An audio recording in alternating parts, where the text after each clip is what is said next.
Hello guys, இன்னைக்கு வீடியோவில் என்ன பார்க்க போகிறோம்னா நோட்பேட் ஃபைலை பிடிஎஃபாக எப்படி கன்வெர்ட் பண்ண சொல்லிட்டு பார்க்க போகிறோம்.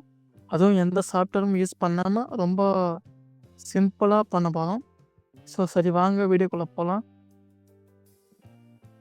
இப்போ நோட்பேட் ஓப்பன் பண்ணிக்கங்க. நோட்பேடை நான் ஆல்ரெடி ஒரு ஸ்டோரியை நான் எடுத்து வச்சுட்டேன்.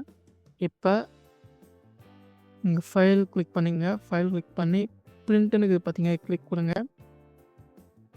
இங்கே மைக்ரோசாஃப்ட் பிரிண்ட் டு பிடிஎஃப் இருக்குன்னு பார்த்தீங்க, அது மேலே கிளிக் பண்ணிட்டு பிரிண்ட்டுன்னு கொடுங்க. இங்கே உங்களுக்கு எங்கே சேவ் ஆகணும்னு சொல்லிட்டு கேட்கும். நான் இப்போ டெஸ்க்டாப்லேயே கொடுத்துக்கிறேன். ஃபைல் நேம் கொடுத்து சேவ் பண்ணிக்கலாம். நான் இப்போ சாம்பிளுக்கு நோட்பேட் டு பிடிஎஃப்னு சொல்லிட்டு டைப் பண்ணுறேன்.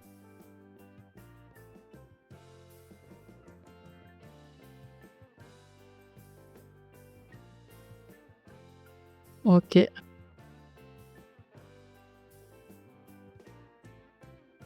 டாக்குமெண்ட்லேயே கொடுக்குறேன்.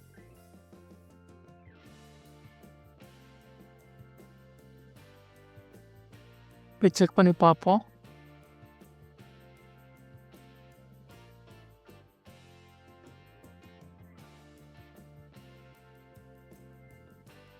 இங்கே பாருங்க, நோட்பேட் டு பிடிஎஃப்.